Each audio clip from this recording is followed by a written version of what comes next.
হে hello everyone, চলো দেখে নেব মা কালীর বার্তা তোমাদের জন্য কি আছে। অবশ্যই এনার্জিটাকে ক্লেম করবে আর জয় মা কালী লিখবে।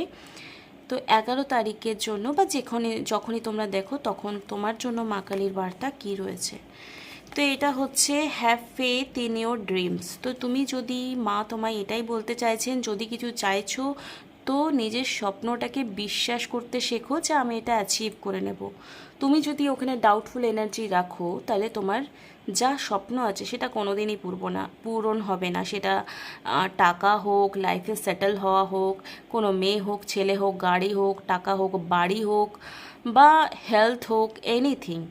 তো তোমার ট্রাস্ট যদি ইস্যু হচ্ছে তো ট্রাস্ট লেভেলটা তোমাকে বাড়াতে হবে। ওকে। আর it is time to action. তোমাকে যেখানে অ্যাকশন নিতে হবে বলে মনে হচ্ছে সেখানে অ্যাকশন নাও। অ্যাকশন না নিলে তুমি রেজাল্ট পাবে না।